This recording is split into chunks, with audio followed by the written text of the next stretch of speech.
Bien, compañeros, compañeras, camaradas de Reconstrucción Comunista, la dirección de la organización confió en Valeria y en mí para que ordenáramos algunas ideas en esta instancia.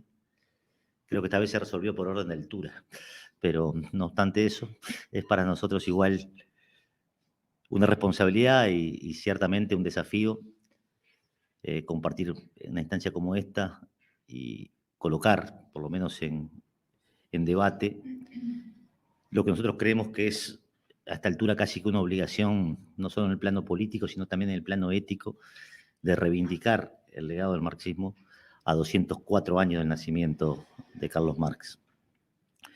204 años en el ciclo biológico, en la vida de una persona o de varias, puede resultar muchísimo tiempo. En términos históricos, 204 años son segundos. Hace 204 años, el corazón de la vieja Europa se encontraba convulsionado por los primeros trazos de lo que hoy conocemos como el mundo burgués. La revolución industrial, la consolidación de la burguesía como fuerza dominante a escala planetaria, el comienzo del reparto del mundo entre las grandes potencias, un conjunto de insurrecciones, revueltas, levantamientos populares, inspirados sobre todo por la necesidad de combatir las penosísimas condiciones de vida de la clase trabajadora. Estábamos en tiempos de consolidación del proletariado moderno, del proletariado fabril, lo que hoy conocemos como el proletariado fabril. Jornadas de trabajo extensísimas, en extremo inhumanas. Con mucha frecuencia los trabajadores encontraban la muerte al lado del telar, del torno, en la fábrica. En ese periodo, sobre todo entre los años 30 y 50 del siglo XIX, es abundante la literatura que da cuenta del grado de pauperización y de miseria de las masas populares, entre ellas, y como uno de los textos acaso más conmovedores de la época, el trabajo de Federico Engels acerca de la situación de la clase obrera en Inglaterra, conmovedor desde todo punto de vista, en las descripciones y el relato de cómo vivían aquellos trabajadores, ¿no? Tiempos entonces de convulsiones populares, de revolución burguesa, donde la burguesía todavía jugaba un rol revolucionario respecto del modo de producción anterior, del feudalismo, en donde este hombre, Carlos Marx, que nace, como ustedes saben, en lo que por entonces era el Reino de Prusia, ciudad llamada Thievers. De su infancia se conoce relativamente poco. En su adolescencia, a los 17 años, se gradúa en el bachillerato y entra a la universidad a estudiar filosofía, derecho en realidad, aunque se gradúa doctor en filosofía. Se gradúa con una tesis en torno a Epicurio, Demóstenes y otros. Y lo que plantea allí es, digamos, en ese proceso de la juventud de Marx, comienza a asomar las inquietudes intelectuales que luego iban a marcar el resto de su vida. Comienza a vincularse tempranamente con las ideas más avanzadas de su época. Antes de incursionar, digamos, en la reflexión propiamente política, ensaya algunos caminos literarios. Esto a veces se conoce poco, pero escribe una novela que se llama Escorpión y Félix, que desde el punto de vista literario, a mi juicio, es malísimo. Y un par de cuadernos de poesía que comienzan ambos con una dedicatoria que dice: a mi querida y siempre amada Jenny, que fue la mujer que conoció en su infancia y con la que compartió el resto de su vida, y la madre de sus hijos, etc. Luego de estas incursiones literarias y de algún pasaje juvenil bastante bohemio que lo lleva a recibir las recriminaciones de su familia porque no encajaba con las aspiraciones que la familia tenía respecto del mismo, opera un viraje en su vida a partir del vínculo con los que por entonces eran los jóvenes hegelianos o hegelianos de izquierda, seguidores entonces de Hegel, un filósofo del que Marx comienza a tomar la concepción dialéctica que luego será estructurante en su pensamiento, ¿no? Es a partir de este vínculo con los jóvenes hegelianos de izquierda, estamos hablando de un Marx que no ha cumplido aún 20 años, comienza entonces a orientar sus reflexiones políticas, sus jóvenes reflexiones políticas, hacia los problemas centrales de su tiempo y de su época. Estudia con verdadera devoción los escritos de Hegel, de quien toma entonces la concepción dialéctica para luego poner las patas arriba. De esto vamos a hablar un poco más adelante, seguramente.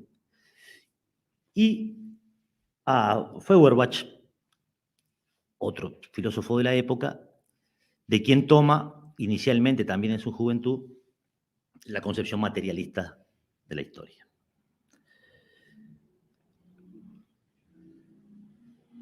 Se gradúa en el 41 y inmediatamente después, por razones vinculadas a las circunstancias políticas de la época, él pretendía ser docente y bueno, las censuras, las circunstancias políticas de la época se lo impiden, y incursiona en lo que luego lo acompañará al resto de su vida, que es la labor periodística. Empieza a colaborar y a trabajar y a fundar medios de comunicación.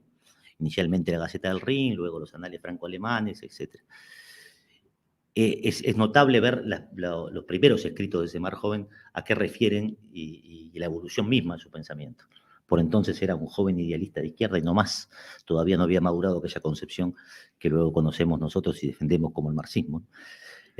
No obstante, sí aparecía una enorme sensibilidad social en sus escritos, ¿no? Sus primeros escritos periodísticos, por ejemplo, cuestionan duramente, el primero de sus artículos, una ley que prohibía a los campesinos pobres recoger la leña de los campos de los hacendados. Diego. Incluso la leña que quedaba en el piso, digamos, la leña que caía de los árboles también era propiedad del hacendado. Bueno, y él, digamos, desde muy temprana edad comienza a plantearse y a cuestionar esas cosas. Es por el entorno del año 42, a partir de esta publicación, que recibe un artículo de un joven que no conocía, Federico Engels, y queda impresionadísimo por el contenido de aquel artículo. 2 años después se conoce con este muchacho y comienzan lo que es hasta el día de hoy la relación de cooperación humana, material e intelectual mayor que conoce la historia de las ideas, ¿no? Es decir, no hay una parcería tal de ideas en la historia de las ideas como las que mantuvieron Marx y Engels desde aquel encuentro juvenil a la fecha. ¿Qué hace entonces? ¿Cómo empieza Marx a construir, a consolidar, a sentar las bases de este pensamiento tan hondo, tan profundo, tan en esencia radical, que lo convierte sin duda de ninguna naturaleza en el aporte más importante a la filosofía de las ideas en la historia de la humanidad?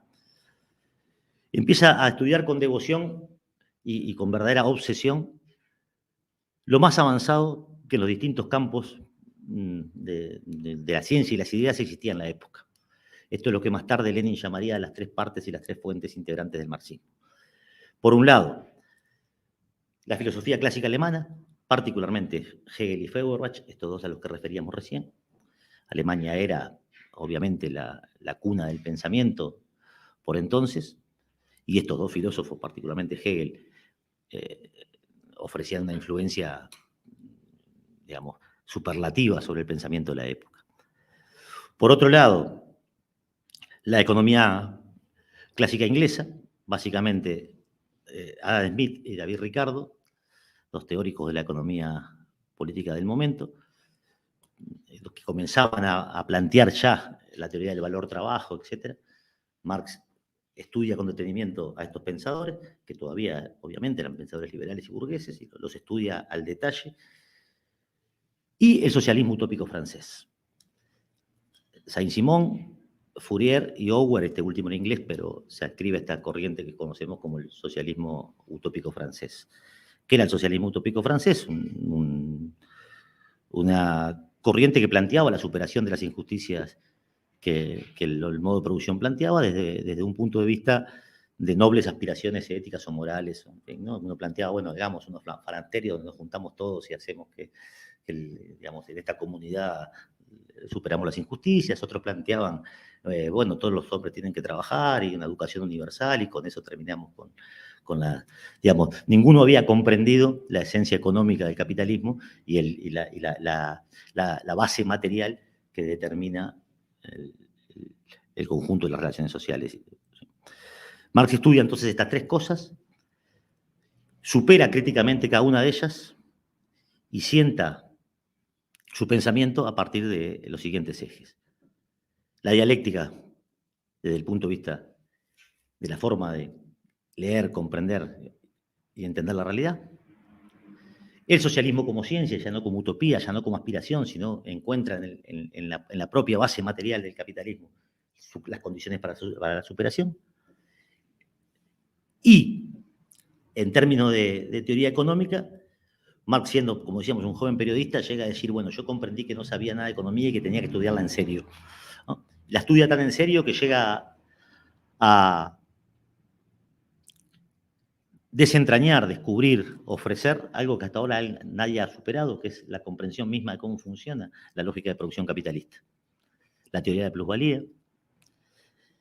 En su obra ya de madurez, El Capital, Marx se encierra en la biblioteca de la Inglaterra victoriana a terminar de entender este fenómeno que hasta el día de hoy es digamos, el aporte más importante que en materia económica ha hecho Marx para comprender lo que es el capitalismo. Entonces, en definitiva, nosotros podemos decir qué cosa es el marxismo rápidamente. Bueno, una concepción general de la historia de la sociedad y del hombre, una crítica honda, profunda y radical del modo de producción capitalista, es decir, Marx estudia una sociedad determinada, históricamente determinada, que es el capitalismo, y un programa para su transformación revolucionaria. Es decir, ofrece herramientas para comprender el nacimiento, el desarrollo y la decadencia o agonía del propio capitalismo. Muchas veces se discute o se ha discutido, bueno, hoy también se discute, ¿qué cosa era Marx? ¿Un filósofo, un economista, un político? Bueno, si lo juzgáramos por sus títulos, el único título que tiene es doctor en filosofía, entonces no podría decir es un filósofo. Si lo juzgamos por su acción práctica, su único trabajo reconocido es el de un periodista. Si lo juzgamos por sus aportes económicos, cualquiera diría que superó a los economistas de su época. Sin embargo, quien terminó de laudar ese problema, qué cosa era Marx, fue Engels, con mucha autoridad, además su entrañable amigo, compañero y camarada de toda la vida, en el discurso que ofrece frente a su tumba, cuando dice Marx fue, ante cualquier otra cosa, un revolucionario. Toda su producción teórica, toda su acción práctica estuvo orientada a la transformación del mundo. Esto queda, cuando Marx supera el materialismo vulgar de Feuerbach, lo deja muy claro en la tesis 11 sobre Feuerbach, donde dice, hasta ahora los filósofos se han encargado de interpretar el mundo, de lo que se trata de transformarlo. Es decir, sentando las bases de eso. Entonces, Marx, que es el padre de esta concepción de la sociedad, del hombre y del mundo, de este programa de transformación y de esta crítica radical y al fondo de la sociedad capitalista, es ante todo, en nuestra opinión, un revolucionario. Podríamos preguntarnos, 2 siglos después, ¿qué tiene para decirnos para entender el mundo de hoy? ¿Qué otros aportes, además de estas críticas y estas cosas, ha hecho al proceso que conduce a una sociedad emancipada, a una sociedad superadora de la explotación del hombre por el hombre? Y podríamos decir que Marx también fue un hombre de acción, un hombre de combate. Participante activo y de primer orden del movimiento real de la lucha de clase de su tiempo. Fundador de la Primera Internacional, en 1864, la Organización Internacional de los Trabajadores. Participante directo de los círculos clandestinos de la época que organizaban obreros, artesanos y demás en la lucha, ¿no? Particularmente la Liga de los Proscritos, la Liga de los Justos, que luego fue la Liga de los Comunistas, de donde surge el propio manifiesto del Partido Comunista en 1848. Fue delegado de la sección de su país a estos congresos. Digo esto porque muchas veces nos imaginamos un Marx que solo se encerró a estudiar y que contemplaba la realidad. Y fue un hombre de acción, un hombre comprometido con su tiempo, con las ideas de su tiempo y con la práctica política de su tiempo. Unido su vida y sus ideas indisolublemente a la suerte de la clase obrera y de los trabajadores. Con definiciones y acciones que quebraban incluso, con audacia intelectual, digamos, las concepciones que en la época predominaban en el campo, lo que podemos llamar el campo popular o los movimientos de los trabajadores. Cuando los primeros congresos de la Liga de los Proscriptos, la Liga de los Justos, la Liga de los Comunistas, esta organización que fue mutando su nombre en función de las circunstancias políticas y que dio origen al movimiento comunista, todavía persistían consignas de carácter utópico en su seno, a las que Marx combate con mucha fuerza. La consigna de que el Congreso era todos los hombres son hermanos, háganse una idea, ¿no? Consigna que Marx luego termina transformando, haciendo que prime otra consigna del Congreso por la que todos conocemos como proletarios del mundo unidos, con la que cierra el texto del Manifiesto Comunista. Es en ese texto donde por primera vez en la historia se coloca al proletariado como sujeto histórico universal, portador de un proyecto propio, y como sujeto social objetivamente destinado a la superación del capitalismo, a convertirse en sepulturero del capitalismo. Es en ese texto donde se aparece por primera vez la definición de Estado a la cual los marxistas defendemos y reafirmamos. Dice en el manifiesto: el Estado es la junta central que administra los negocios comunes de toda la burguesía. Es decir, coloca esta perspectiva del Estado como órgano de opresión de una clase sobre otra, ¿no?, contra la supuesta neutralidad que hasta el día de hoy, vamos al primer cuarto del siglo XXI, y todavía la gente sigue sosteniendo desde otras ópticas la cierta neutralidad del Estado, o el Estado como algo supraclase, cuando ya desde estos tiempos que estamos analizando, el marxismo coloca con mucha fuerza esta idea del Estado como un órgano de opresión de una clase sobre otra. Y sobre todo tiene que el advenimiento de una sociedad nueva no será el resultado de otra cosa que no sea la acción organizada de la clase obrera, destruyendo el régimen anterior y construyendo la base de lo nuevo. Para lo cual, o condición de posibilidad de que eso ocurra, es la organización del proletariado políticamente y la socialización de los medios de producción. Es decir, para decirlo en grueso y ahorrando tiempo, que nos distinga a nosotros los comunistas de otros reformadores sociales que pueden andar por ahí, que legítimamente están en contra de las injusticias, la idea de que una sociedad emancipada pasa por la socialización de los medios de producción y el fin de la propiedad privada. Eso nos distingue a nosotros de otros reformadores sociales, ¿no? La idea de que hay un sujeto social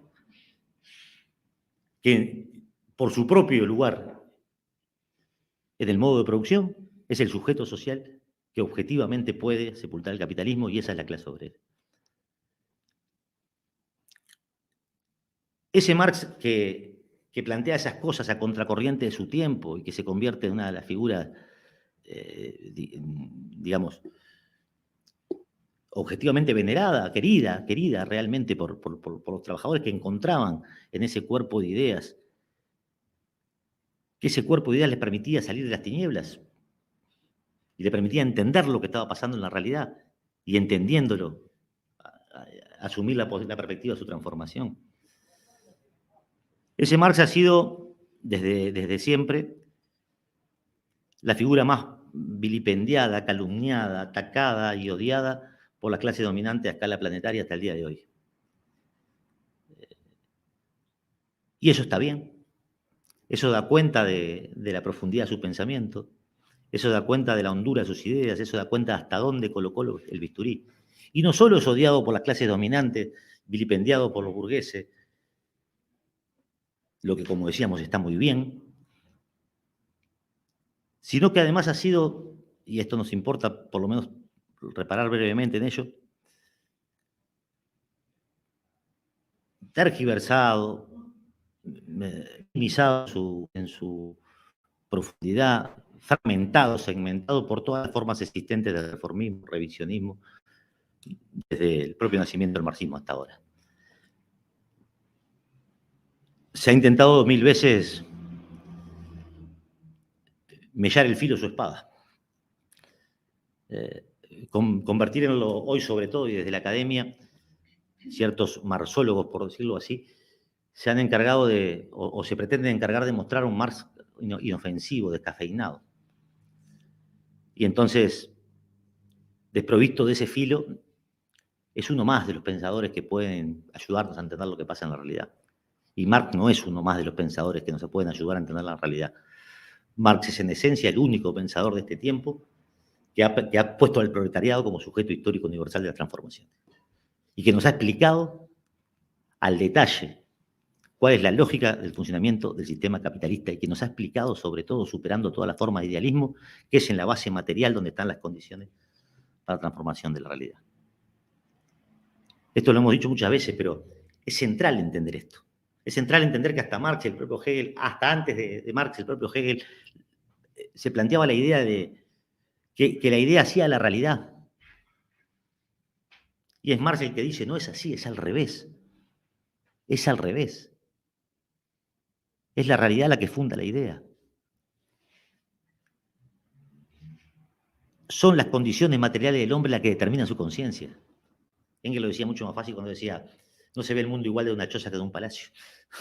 Digamos, explicando cómo es ese fenómeno de que es la base material la que determina la conciencia de los hombres. Entonces no es cualquier cosa, ni uno más. Y ahí aparece la academia y dice un día, porque entonces Marx era un economista que aportó no sé qué, pero en la filosofía no sé. Y aparecen otros y dicen, no, pero Marx era un filósofo, lo que pasa es que su concepción económica fue superada. Y otros dicen, hubo un joven Marx y un Marx del medio y un Marx maduro que luego se fue transformando, intentando como una fragmentación antidialéctica, como si no existiera una unidad real. Y otros que dicen que acá hay un marxismo cultural y acá hay un marxismo... No, el marxismo es una unidad de idea y acción, que naturalmente tiene evolución como tiene evolución el pensamiento humano, que naturalmente refleja problemas de su época, que algunos de los cuales hoy se expresan de modo diferente. No es lo mismo, desde luego, el mundo de la segunda mitad del siglo XIX que el mundo del primer cuarto del siglo XXI. Ahora, en esencia, y eso es lo que tenemos que ver nosotros, en esencia, el núcleo central, la médula del pensamiento marxista, no solo, podríamos decir, es justo, sino que es pertinente para entender el mundo de hoy. Y en algún sentido, es la herramienta más útil que el proletariado cuenta para superar la prehistoria de la humanidad, para terminar con las condiciones de explotación, la herramienta más útil con la que el proletariado cuenta en ese camino. Entonces, enfrentar también estas corrientes que pretenden mostrarnos ese Marx inofensivo y defender la concepción de un Marx revolucionario es también tarea en estos tiempos de los comunistas. Es también tarea en estos tiempos de los que estamos seguros que esta no es la estación final de la historia y que es posible pensar una realidad y un mundo diferente. Durante el curso de su vida, como decíamos, no escamoteó un solo esfuerzo,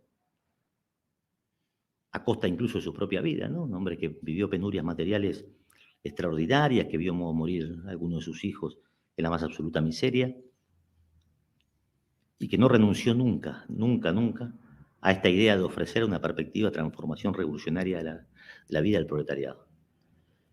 Que tuvo siempre una extraordinaria confianza, no confianza idílica o mágica, sino confianza material en que el mundo puede ser transformado y que esa transformación dependía precisamente de la comprensión de esa base material de cómo funciona el capitalismo y que a partir de ahí hay un sujeto organizado capaz de derrotarlo.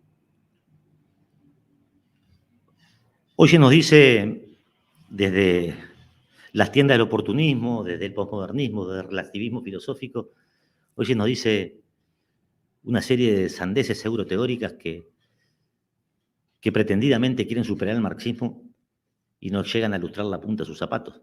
Entonces dice, hoy la realidad no se puede entender, hay muchas realidades distintas. No hay una verdad única que exprese la realidad. Y nosotros sabemos que el mundo es un proceso único y que la realidad y la verdad también es un fenómeno único, indivisible, al que hay que llegar a partir del análisis de las contradicciones. Que no hay dos verdades para el mismo fenómeno cuando se llega al fondo de la realidad. Y después nos dicen, no, pero lo que pasa es que hoy ya no hay sujeto capaz de transformar la realidad, sino múltiples sujetos. Y un día el sujeto es el ecologismo, y otro día el sujeto es el feminismo, y otro día el sujeto es la diversidad, y otro día el sujeto es el no sé qué. porque la clase obrera ya no es la misma que antes. Bueno, que la clase obrera no es la misma que antes, no ofrece ninguna novedad, chocolate por la noticia, el mundo cambia, seguirá cambiando y cambiará. ¿No? Desde Heráclito, que era el padre de la dialéctica, hasta ahora, ¿no? Decía, nadie se baña 2 veces en el mismo río, ¿no? Las cosas se cambian, ¿no? El agua cambia. Ahora, ¿en qué sentido cambian? ¿Y cuánto hay de negación en ese cambio y cuánto de afirmación? Veámoslo rápidamente. La historia de la humanidad es la historia de lucha de clase, decía Marx en las primeras páginas del manifiesto. Hoy, siglo XXI, ¿alguien puede negar con sensatez intelectual que la historia de la humanidad es la historia de la lucha de clase? ¿Está perimido eso? ¿No es cierto? ¿O es cierto? No me toma mucho tiempo decir, es rigurosamente cierto. La historia sigue siendo la historia de la lucha de clase. Segundo elemento, para los que nos dicen que representamos ideas perimidas, obsoletas, del pasado, etcétera, etcétera, etcétera. El mundo de hoy reclama a gritos ser transformado. El mundo de hoy esta idea de que el capitalismo resolvía los problemas de la humanidad y entonces el socialismo de por sí quedaba como una expresión obsoleta. ¿Se confirma o se niega en la realidad? Enfáticamente se niega, porque el mundo de hoy confirma con una claridad meridiana que el capitalismo ofrece lo que ofrece, lo que ya hemos dicho y hablado 1000 veces, ¿no? La reproducción de la injusticia, la desigualdad, la miseria, la muerte, la guerra, todos los días. Y que en última instancia el capitalismo es esto, de un extremo en la realidad, opulencia, lujo, riqueza, estúpida aventura por el consumo y no sé qué, y en el otro extremo, miseria, pauperización, pobreza, muerte y sufrimiento. El capitalismo es una sociedad determinada históricamente y condenada a desaparecer. Decía Marx, ¿esto es cierto o es verdad o es mentira? Bueno, esto es más complejo porque alguna gente envalentonada dice, no, el capitalismo es la estación final de la humanidad, ya llegamos, ya está. Ahora lo que se trata es de mejorar esto, limarle sus listas más regresivas, como maquillar a Frankenstein más o menos, ¿no? Buscar a ver cómo hacemos para que esto se parezca a relaciones humanamente potables. Y la verdad que el socialismo, que el capitalismo sigue siendo un modo de producción históricamente determinado, condenado a desaparecer. No es la estación final de la humanidad. En la década del 90, cuando implosiona producto de sus propias contradicciones, lo que ya no era el campo socialista, surgen un conjunto de teorías, algunas se convierten en bestseller, promovidas por el pensamiento dominante, que decían, llegamos al fin de la historia. Es famoso aquel libro de Franklin Fukuyama, el fin de la historia, ya está, esta es la estación final de la humanidad. Entonces nosotros desde nuestro punto de vista tenemos que decir, si este es el fin de la historia, y si la humanidad, este es el destino de la humanidad, equivale a decir que la humanidad no tiene ningún destino, ¿no? O sea, esto es lo que es el destino de la humanidad. Y luego apareció otro que se llamaba Jeremy Rifkin, que estuvo por acá y andaba por todos lados, que había escrito una cosa que se llama El fin del trabajo. Entonces iba a desaparecer el trabajo y ya no sé cuánto, ¿no? Más que, digamos, teorías que no. Ese Rifkin estuvo aquí por mitad de los años 90, de una conferencia en el Parque Hotel, ahora es la sede del Mercosur, y el hombre se bajaba al escenario y le iba diciendo a la gente, ¿usted qué hace? Yo soy telefonista, su trabajo va a desaparecer en 2 años. ¿Y usted qué hace? Yo soy repartidor, su trabajo va a desaparecer en 5 años. ¿Y usted qué hace? Porque la 5G, la 4, no sé cuánto, la tecnología, la cosa, ¿no? Y el mundo de hoy que confirma que cada vez hay más gente que vive de la venta de su fuerza de trabajo. Y que el capitalismo podrá inventar máquinas que hagan lo que sea. Ahora, el proceso donde se objetiva, digamos, la mercancía se objetiva en el mercado y para que haya mercado necesita de quien la consuma. Y que cada cosa que toquemos es producto del trabajo humano, el único capaz de transformar la naturaleza. Junto con la tierra, la única fuente de riqueza. Lo que nos explicó Marx. No todas estas sandeces ideológicas que andan por ahí.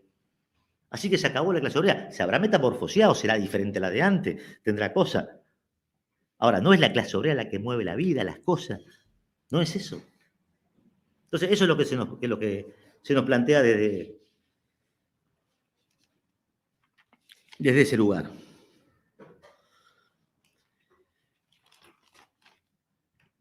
¿Y qué hace el marxismo como método? Yo tengo que ir. Ese reloj está mal, me parece.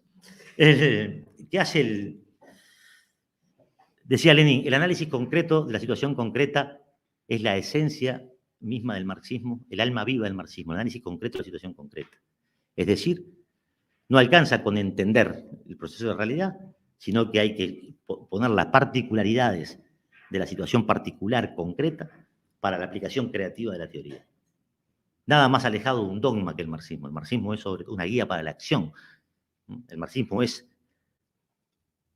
un cuerpo de ideas que nos permite entender el pasado, el presente y el porvenir de la humanidad, siempre y cuando seamos capaces de colocar eso en contraste permanente con la realidad, aquel concepto de la praxis, ¿no? de la fusión entre teoría y práctica. Eso es, y no otra cosa.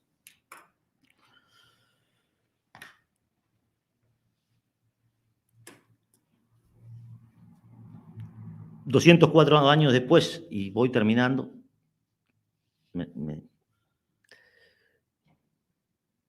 una pregunta que por ahí nos hacemos nosotros y nos hacen cada vez que debatimos con alguien, es, ¿vale la pena seguir reivindicando el legado de Marx y llamarse, como lo hacemos nosotros, con legítimo orgullo, aunque con modestia, pero con mucho orgullo, comunistas? Nosotros mismos, capaz que alguna vez nos hicimos la pregunta, porque legítimamente alguno se puede asquear de esta realidad, de este presente, y decir, ¿no? ¿Qué mundo me tocó vivir? ¿Qué cosas? ¿Cuántas? ¿No? ¿O cuánto tiempo y esfuerzo dedico a esto? ¿O cuántos camaradas a lo largo de la historia ofrecieron su vida en aras de un mundo diferente? Y es una pregunta que nosotros tenemos que responderla. Y cuando me preguntan, lo primero que dice, ¿vale la pena ser comunista? O ¿por qué ser comunista hoy? Lo primero que hay que decir es ¿por qué no? Si estos son las más nobles ideas que parió la humanidad. Si o superamos esto, o vamos a contemplar cómo avanzamos rumbo a condiciones peores para toda la humanidad y para nosotros mismos. Y porque además no solo es posible superarlo, es necesario, en cierta medida urgente en el mundo de hoy, superar el capitalismo. Y porque además si nosotros apenas nos resignáramos a contemplar la realidad, a ir por el camino que nos ofrece el sistema todos los días del individualismo, el sálvese quien pueda, el hace la tuya, la meritocracia que te hace mejor al otro porque no sé qué, y escondiéramos la base material de este fenómeno, estaríamos haciendo una formidable contribución para que los burgueses se quedaran en paz, haciendo lo que sea. Entre estas teorías que decíamos recién del fin de esto, del fin de lo otro, ahora aparecen otras del relativismo filosófico que dice esto que no importa la verdad, que no hay sujeto. ¿No? Hay un autor, Holloway, que dice, hay que cambiar el mundo sin tomar el poder. Esta es la mejor manera de dejarle el poder a lo que ya lo tiene, ¿no? O sea, ese fue un ideólogo del zapatismo en su momento, este Holloway, que plantea ese tipo de cosas. Y nosotros decimos con Lenin que salvo el poder todo es ilusión. Y que el rol histórico del proletariado es convertirse en clase dominante.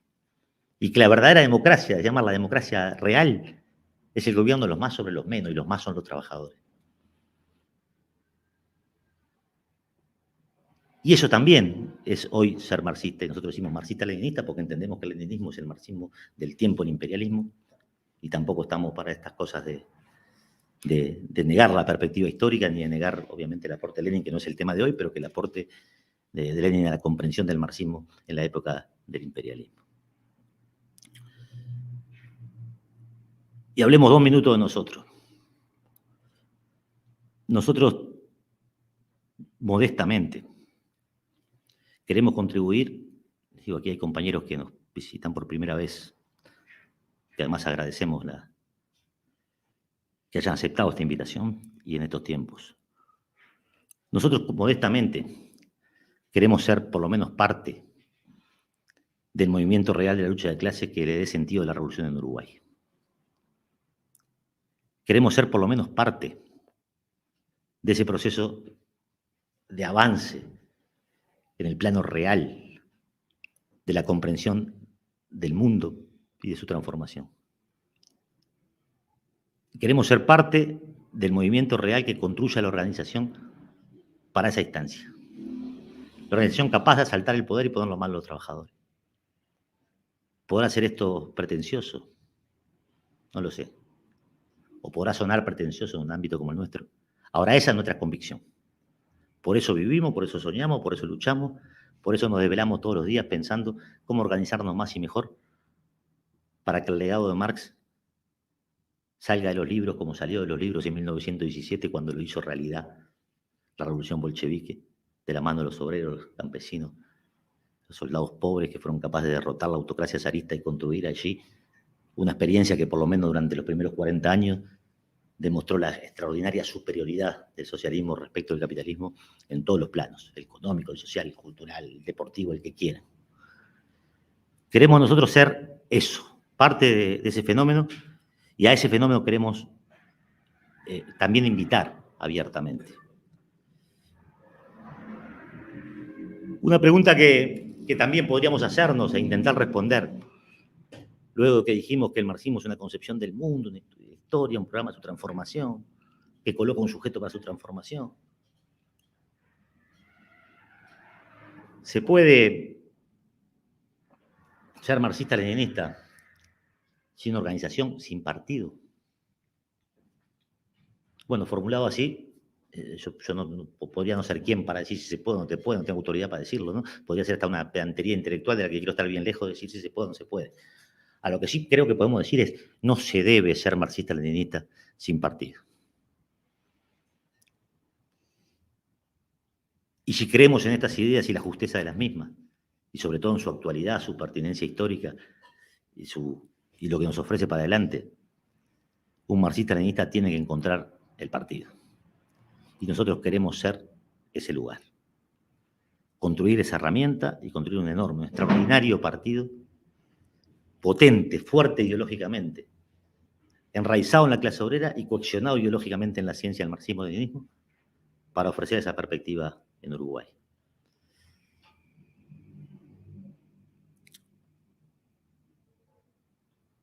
Construir esa sociedad donde cada quien aporte de acuerdo a su capacidad y reciba de acuerdo a su necesidad, para usar la expresión de Marx, que aporte de acuerdo a su capacidad y que reciba de acuerdo a su necesidad.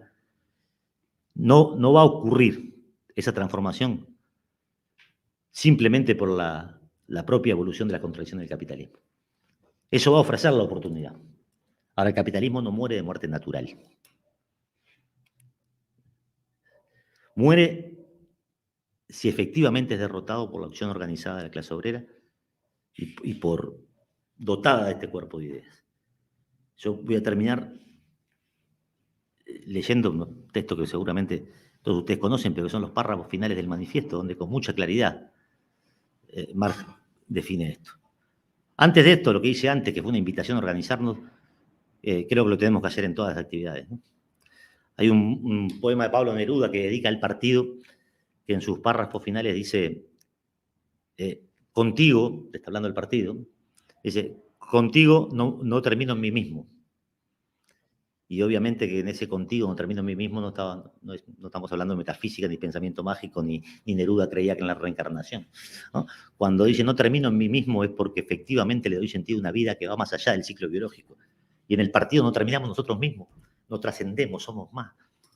Le damos un sentido real a la existencia y a la vida. Y por eso es la mejor manera de vivir. Y por eso tenemos que ser capaces de convencer a otros de que vale la pena estas cosas. En el párrafo final del manifiesto, Marx y Engels dicen, los comunistas no tienen por qué guardar encubiertas sus ideas e intenciones. Abiertamente declaran que sus objetivos solo pueden alcanzarse derrocando por la violencia todo el orden social existente. Las clases dominantes pueden temblar ante la perspectiva de una revolución comunista. Los proletarios no tienen en ella nada que perder, excepto sus cadenas. Tienen, en cambio, un mundo entero por ganar. Y termina con el proletario de todos los países unidos, consigna universal y más vigente que nunca. Dejo por aquí, agradeciendo la atención, el tiempo, y bueno, si me extendí del tiempo acordado, mis disculpas. Valeria.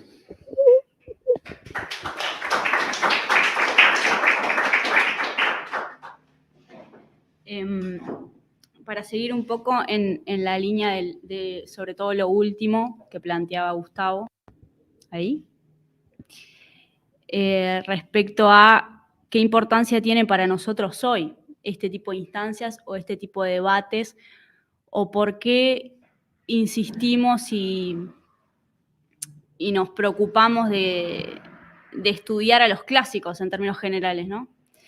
Alguien podría pensar, como se mencionaba al principio, que bueno, que somos un conjunto de gente que está un poco loca, que quiere, que no mira para adelante, que estudia solo el pasado, o que, ¿qué pasa? No hay nuevos aportes en los últimos años que hacen que sigamos estudiando lo mismo.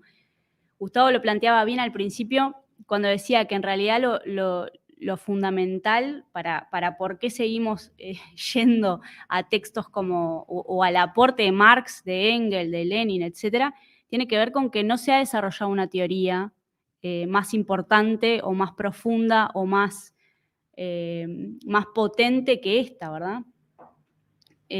Sí, obviamente se ha mejorado, se ha desarrollado, se ha potenciado y se ha llevado a la práctica, pero esta guía para la acción, que es en último término la filosofía y la política marxista-leninista, es eso en definitiva, ¿no? Es una guía para la acción y es lo que nos permite a nosotros como comunistas, como revolucionarios, poder darle un nuevo sentido cada vez que la aplicamos, y para eso la tenemos que conocer, porque también es verdad que hay muchos que dicen conocer el marxismo, o sea, es decir, mucha gente conoce el marxismo, mucha gente se jacta de aplicar esta teoría, esta política, y de aplicar las ideas, y muchas veces lo que termina sucediendo o lo que vemos es que en realidad se tergiversan todo el tiempo, ¿no?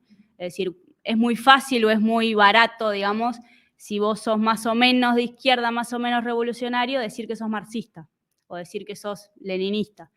Ya decir que seguís las ideas de Stalin no es tan barato, pero digamos, en términos generales, cualquier persona que se autopercibe revolucionario puede decir que es marxista y bueno, está más o menos aceptado.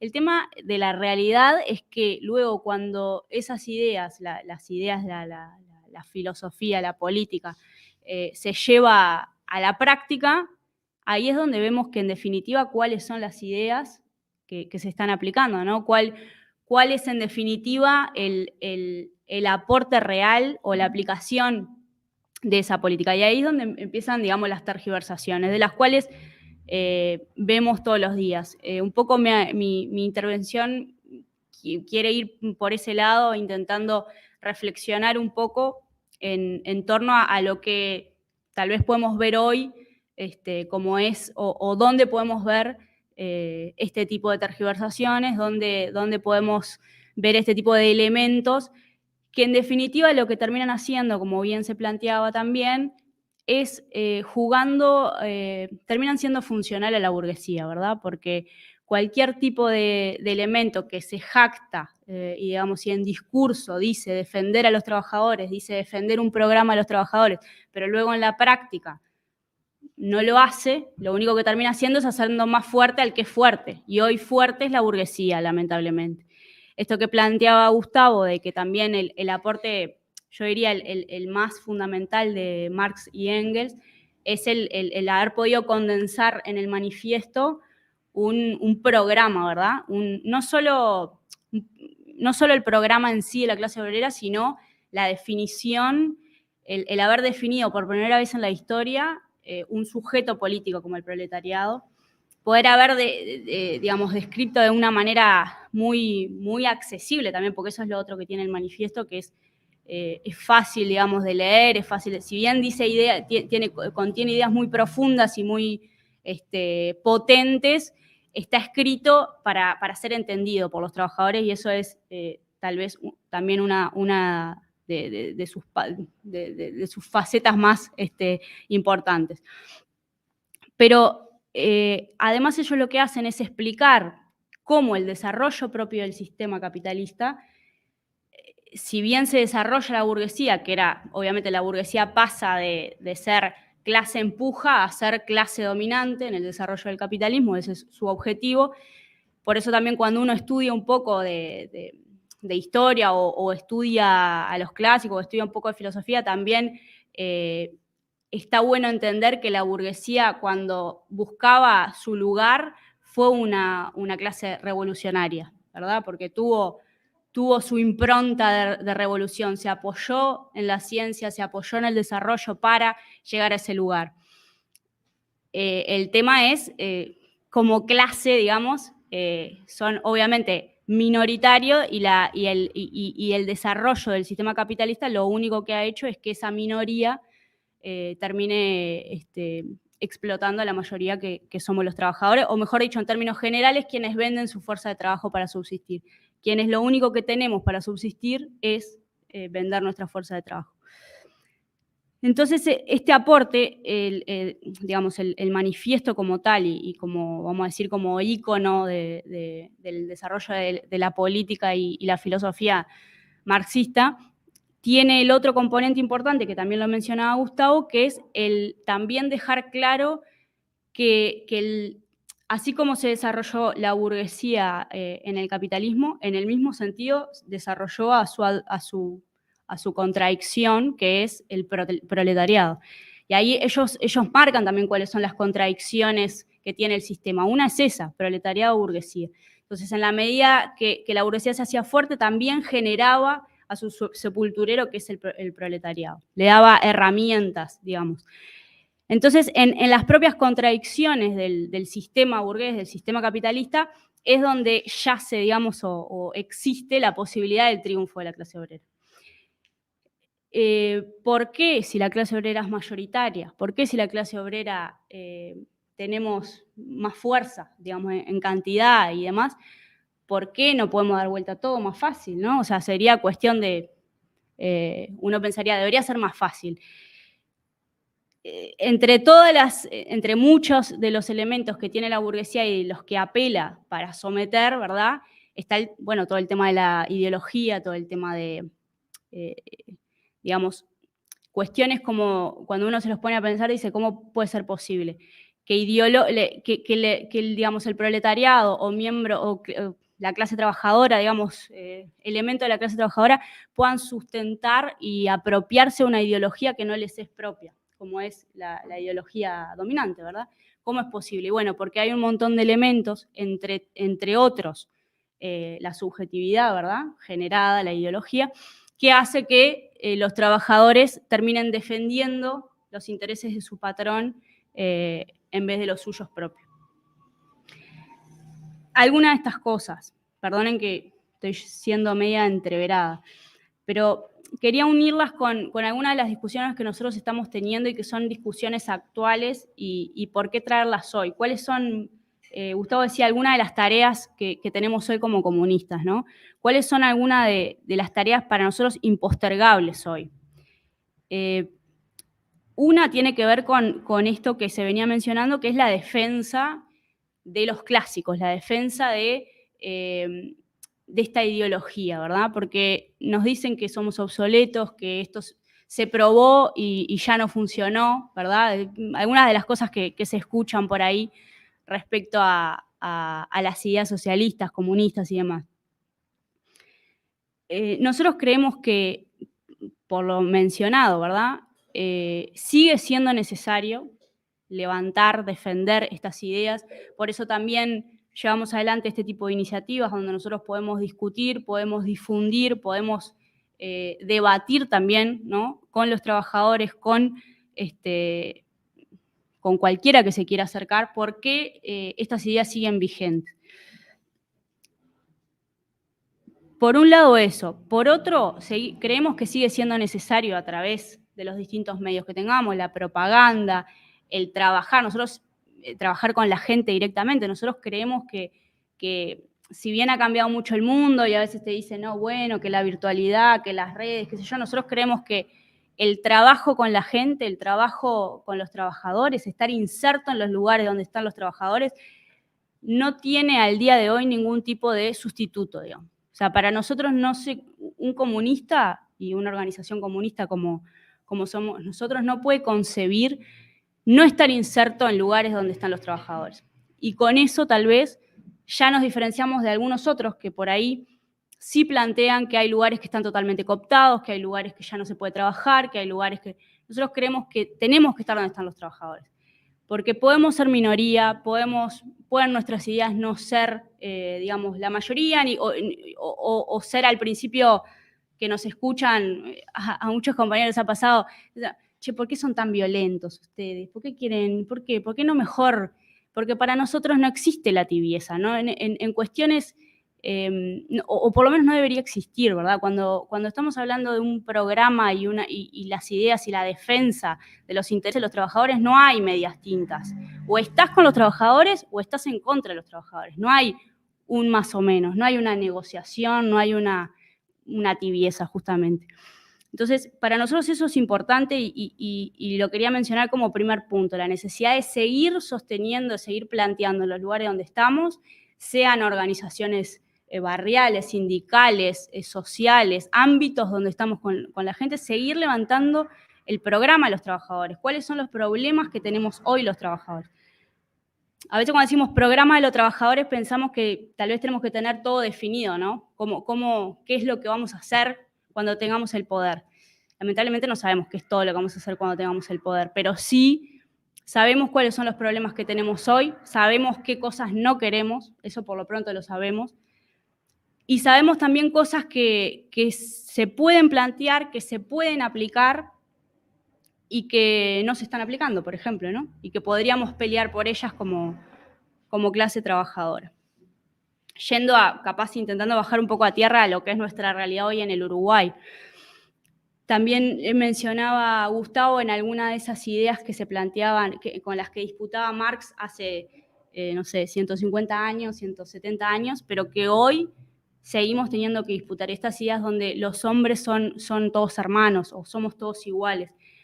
No hemos escuchado a lo largo de nuestra vida y en los últimos tiempos cuestiones como de esta salimos todos juntos, al Uruguay lo sacamos adelante todos, ese tipo de ideas que capaz que uno podría decir son añejas o le pasaban a Marx, no, nos pasan hoy, las tenemos que combatir hoy nosotros.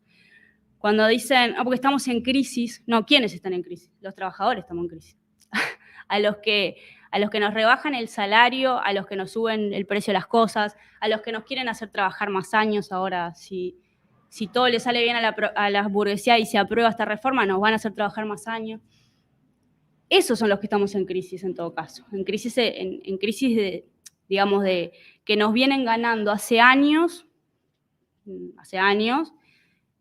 algunos desde que nacimos, pero digamos, desde hace años, por goleada, nos vienen ganando, digamos, la pelea o justamente la lucha de clases en quién se está quedando con la plusvalía, ¿verdad? Porque, vuelvo un segundo sobre eso, decía Marx y Engels, la historia de la humanidad es la lucha de clases. ¿En qué se resume en última instancia cada uno de nuestros problemas objetivos hoy? El problema de la rebaja de salario, el problema del aumento del costo de vida, el problema de la reforma de la seguridad social. En dos ideas en pugna y que una gana sobre la otra, ¿verdad? O sea, ¿por qué el gobierno puede anunciar que aumenta los combustibles de nuevo y no pasa nada? ¿Por qué puede anunciar que el aumento de salario va a estar por abajo de la inflación? ¿Por qué pueden los dueños de los frigoríficos, que ni siquiera son uruguayos, exportar en cantidad como nunca antes, en precio como nunca antes, y sin embargo decirle a sus trabajadores que le tienen que bajar el salario? ¿Por qué pueden hacer eso? Porque pueden, porque no están encontrando una resistencia, porque la lucha de clases la están ganando ellos. Entonces, eso me parece que está bueno entenderlo cuando uno desmenuza un poco cada uno de los conflictos o las situaciones concretas, puede ver cómo esta teoría hace carne y hace realidad el día de hoy. Es decir, no es algo obsoleto. Lo que decía Marx hace 170 años sigue siendo así y va a seguir siendo. Esto con respecto a lo que planteaba, ¿no? La necesidad de que nosotros sigamos planteando en la medida, en los lugares donde estamos, en cada conversación y demás, estas ideas, estas situaciones, digamos, ¿no? Es decir, los problemas que entendemos cuáles son los problemas que tienen hoy los trabajadores, que tenemos alguna idea de cómo paliarlos. Tal vez no podemos solucionarlos hoy, esa es una realidad. La rebaja salarial no creo que la podamos paliar nosotros, pero sí tenemos herramientas y tenemos una idea de por dónde ir. Y para arrancar, la idea está en organizarnos, que es lo que planteaba Gustavo, ¿no? La idea de poder demostrarle a los trabajadores y a la gente que es mejor estar organizados, es mejor estar juntos, es mejor estar peleando por intereses comunes como clase que estar separados. Es mejor estar unidos, discutiendo y confrontando y luchando. Nos van a encontrar en mejores condiciones y vamos a poder hacerle mejor frente a la burguesía y a las patronales y a quien corresponda, que si estamos cada uno en la nuestra, si nos frustramos y nos quedamos en nuestra casa. Eso es lo que tenemos que poder de alguna manera transmitir y digamos, y convencer. Obviamente no es algo fácil, yo no estoy planteando acá que sea una tarea sencilla, pero un poco en ese tipo de cuestiones es las que nosotros, digamos, como Reconstrucción debatimos y nos desvelamos en cómo podemos organizarnos mejor para cumplir ese tipo de objetivos. Y otro de los puntos que son fundamentales, digamos, para entender por qué la burguesía avanza como avanza en nuestro país en concreto, pero en el mundo entero, no podemos dejar de, digamos, de poner en el lugar que corresponde al rol que ha tenido y que tiene continuamente lo que entendemos como oportunismo político. ¿Qué es el oportunismo político? El oportunismo político son aquellos, lo que decíamos hoy, ¿no? Aquellos que con un discurso de izquierda, con un discurso de defensa de los trabajadores, con un discurso bonito, ¿verdad? Lo único que hacen a la interna, digamos, y cuando tienen que pasar raya es transar, concilian, arreglan con las patronales por atrás. Son sectores de la burguesía o, digamos, no son sectores de la burguesía, son sectores que defienden los intereses de la burguesía directamente y que están insertos en la clase trabajadora. O sea, uno de aspecto los ve y son trabajadores, en muchos casos hasta trabajan, no en todos los casos, pero en muchos casos trabajan, pero luego defienden los intereses directamente de la burguesía, a veces ni siquiera de la pequeña burguesía, a veces directamente de la burguesía, del capital. Entonces, esos son los sectores que si uno piensa mínimamente en su sindicato, en donde se mueve políticamente, los puede identificar. Son bastante fáciles. Hoy en nuestro país nosotros podemos ver que hay dirigencias enteras de los sindicatos que actúan de esa manera, que entregan conflictos antes de luchar, antes de ir a las bases a discutir con los trabajadores, que ellos van a discutir, pero ya entregaron antes el conflicto, ya está totalmente arreglado. Hay otros casos, como pasa, por ejemplo, en la Federación de Salud, que directamente los representantes, hace años que no trabajan, por ejemplo. Están totalmente, digamos, ¿cómo se dice?, enquilosados en sus asientos, y lo que hacen es eso, de discurso defienden a los trabajadores y luego entregan la lucha antes, acuerdan por atrás. Siempre, obviamente, ese sector o esa clase, esa burocracia sindical, obviamente lo que digamos, su contraparte es poder vivir tranquilo, ¿verdad? Porque están ahí, nadie los molesta, nadie los toca. Son funcionales, obviamente, a la burguesía, porque por algo defienden sus propios intereses, pero aparte son extremadamente dañinos para la organización de los trabajadores y para la organización porque hacen que los trabajadores dejen de creer en las herramientas como son los sindicatos, por ejemplo, o como podrían ser otro tipo de herramientas que participan los trabajadores, porque se cansan, ¿verdad? Porque se sienten traicionados, porque se muestran como un igual, pero luego entregan totalmente.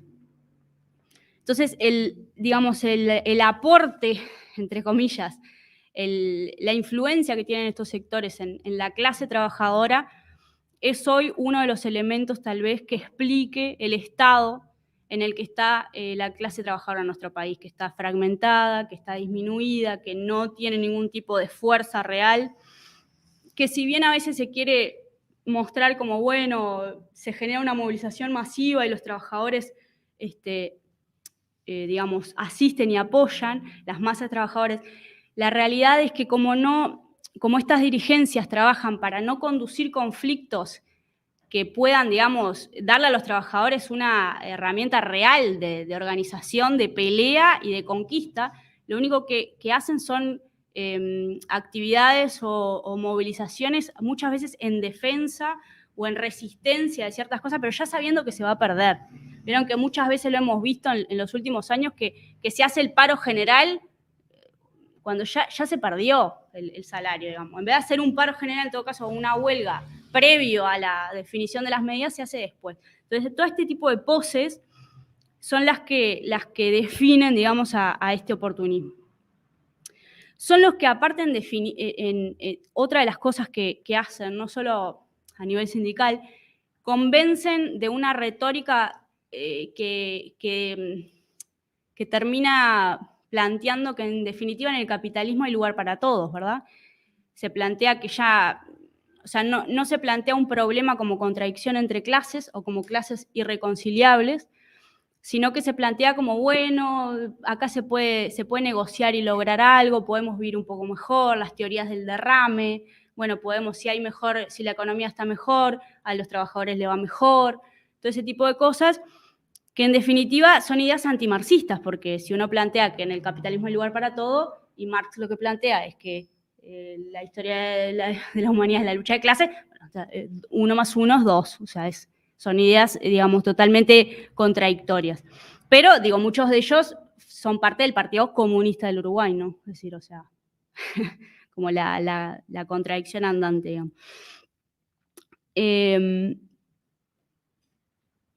Y un detalle más, para no seguir hablando mucho más del oportunismo político, pero algo que me parece que está bueno no olvidar es que el oportunismo político no actúa de esta manera solo, por ejemplo, mientras gobernó el Frente Amplio, que era muy evidente su forma de accionar, digamos. Es decir, bueno, se escuchaba mucho lo de no hay que ponerle en palo a la rueda del gobierno, no se le puede hacer un conflicto al Frente Amplio, porque está, qué sé yo. Y uno, si bien obviamente no se comparte y se lo denuncia y está en contra, uno, bueno, puedo entender, si vos en definitiva sos parte del gobierno, que un poco lo defiendas, capaz que entiendo por dónde viene tu lógica, no quiere decir que esté de acuerdo. Ahora, el oportunismo político no defiende solo a sus gobiernos amigos, porque lo que defiende de fondo es garante de la paz del sistema burgués. Entonces, lo que estamos viendo hoy, y que tal vez puede sorprender más, o seguro a muchos trabajadores, digamos, sorprende y enoja, es que estos mismos personajes van y acuerdan con el gobierno de la calle Pou, con el gobierno de la derecha y la ultraderecha y el filofascismo y, bueno, no sé cuántas cosas más es este gobierno de la coalición, pero ellos van y acuerdan. No solo van y acuerdan antes de pasar por cualquier tipo de lucha, ¿se acuerdan? La primera ronda de salario no había empezado la negociación, ya habían firmado, sino que los invitan al acto del 1 de mayo, a los representantes del gobierno de la derecha. Entonces, como que cosas que no parecen. Pero bueno, cuando uno entiende un poco de fondo lo que es el oportunismo político, no es tan loco, digamos, que los entienda. Porque lo que ellos, en definitiva, garantizan es la paz social del sistema y no solo de un gobierno específico. Otro caso claro de esto, es decir, porque si, por ejemplo, si en nuestro país se hubiera dado ahora, frente a esta coyuntura que estamos viviendo, ¿no? de cierta mejora de la economía, pero empeoramiento de la vida de los trabajadores, ¿no? Que es como estamos hoy, si ante esto se diera algún tipo de efervescencia, de lucha, de huelgas, de pseudo movilizaciones o algo, seguramente estos sectores en algún momento de esa lucha terminarían de nuevo entregando.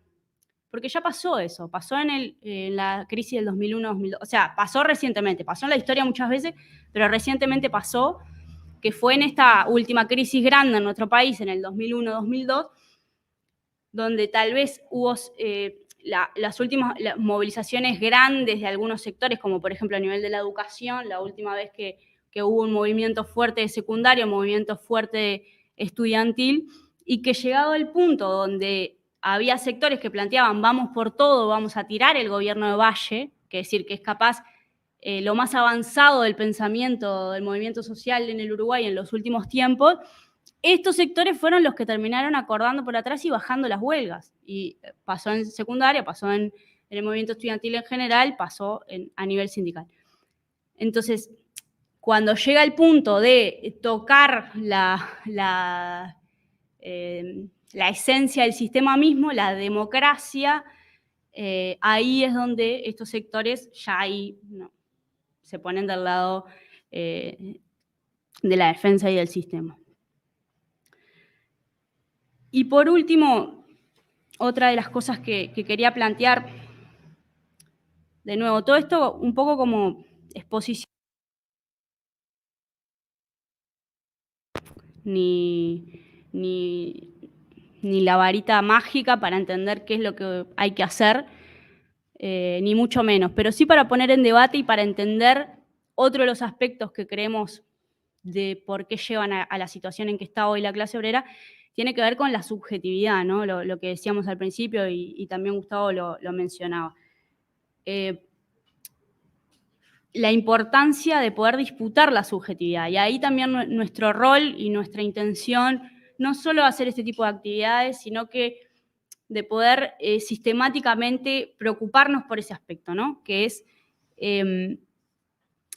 lo que decíamos, ¿no? Cómo la burguesía logra imponer en la clase trabajadora aspectos, aspectos en general, digamos, comportamiento, forma de comportamiento, pero ideología en definitiva, que no le es propia a la clase trabajadora, ¿no? Cuestiones como el individualismo, el ultraconsumismo, la idea de la competencia, ¿no? Cómo logra instaurar que pasa capaz que a niveles que uno insospechados, ¿no? Que capaz que no se espera, pero como muchas veces los trabajadores en aras de la superación y de mejorar, igual le tienen que pisar la cabeza, le pisan la cabeza al compañero al lado que está en la misma situación que vos o a veces hasta peor.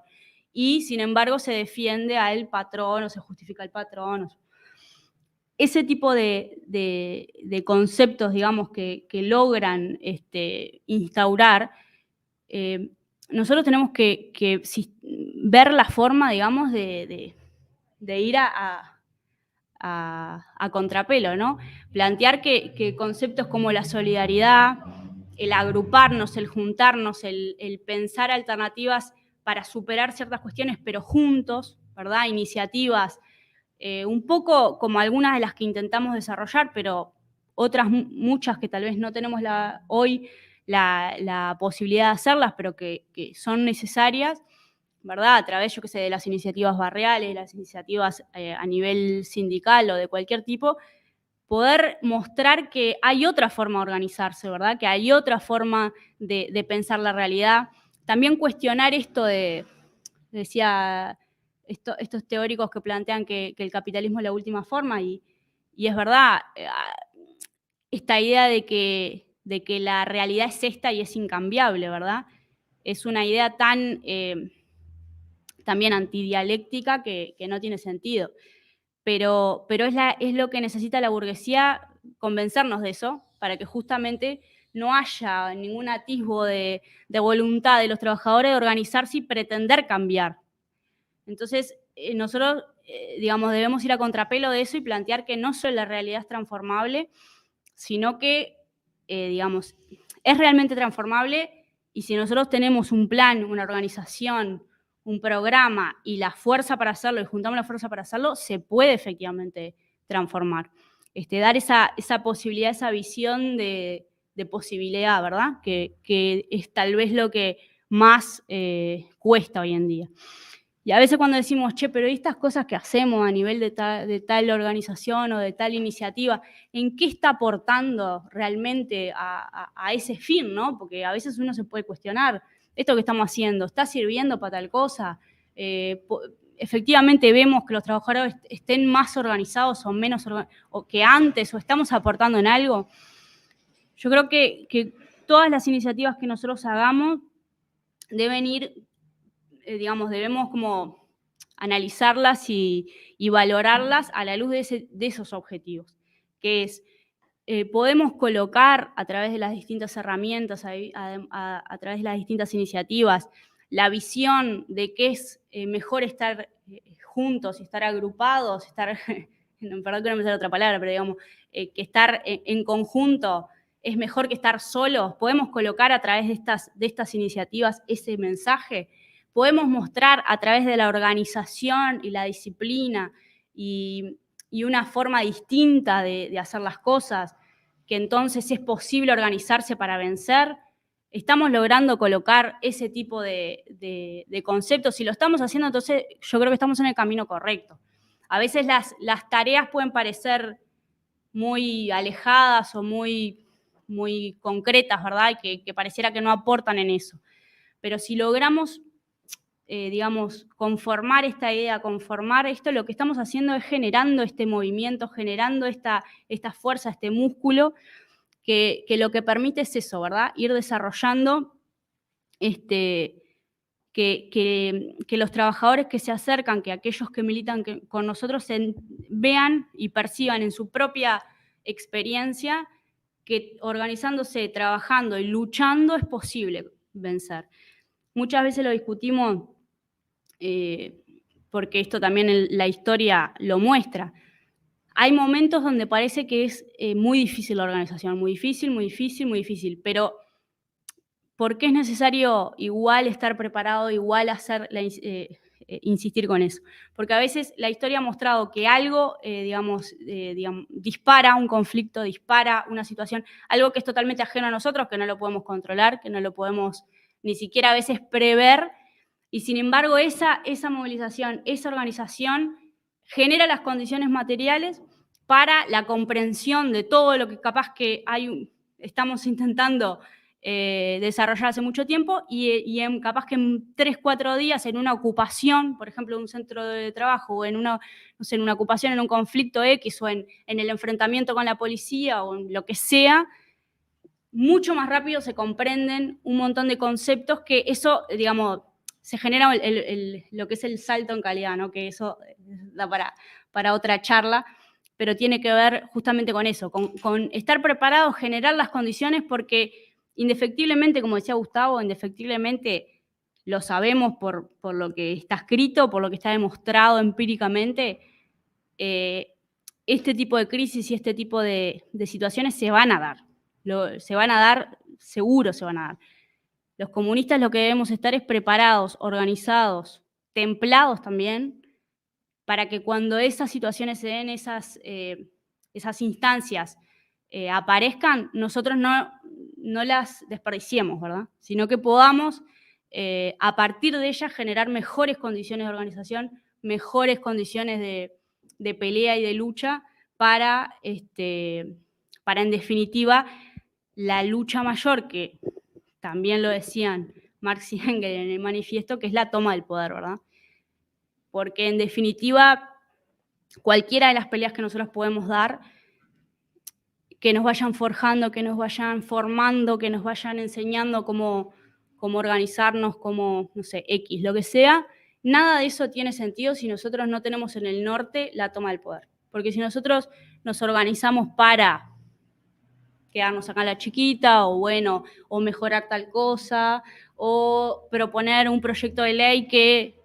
No, nosotros sabemos que al poder de la burguesía hay que enfrentarle un poder que es el poder de los trabajadores. Y ese es el poder que hay que construir y por el cual hay que pelear. Si no, lo que hagamos no va a tener su cota, ¿verdad? Es decir, si nosotros no tenemos en el horizonte la disputa del poder, la pelea por el poder y la convicción de que es posible disputarlo, todo el resto de nuestra pelea y nuestra lucha va a estar enmarcada en el propio sistema, porque en definitiva lo que le da poder al capitalismo es el poder en sí mismo. Entonces, en ese sentido, es un poco, digamos, el horizonte que también tenemos que tener. A veces puede parecer muy abstracto, muy lejano, efectivamente puede que lo sea para nuestra situación actual, pero en la reflexión, en el debate, en el ir pensando y en el forjando este tipo de ideas, no podemos perder, digamos, de vista cuáles son los objetivos finales también que nos proponemos, porque es también en definitiva lo que nos diferencia de todas las otras corrientes, hemos mencionado al pasar, que no tienen ninguna mira, ¿verdad?, de directamente disputar este poder. Entonces, bueno, por acá dejo. En realidad pido disculpas porque lo que tenía organizado no me salió en el orden que tenía previsto, pero bueno, creo que también un poco estas instancias sirven también para poder decir lo que tenemos pensado, lo que tenemos en la cabeza, pero también ponerlo, digamos, en discusión y en debate, y poder también escuchar por parte de los camaradas o digamos, de quien tenga ganas de aportar y digamos, corregir o mejorar o aportar alguna idea. También estamos a tiempo, todavía no tenemos que salir en este momento a tomar el poder, así que podemos quedarnos discutiendo con tiempo. Así que bueno, de nuevo les agradezco también la presencia y la paciencia para escucharnos. Y ahora sí abrimos un poco la cancha y para poder escucharlos a ustedes también.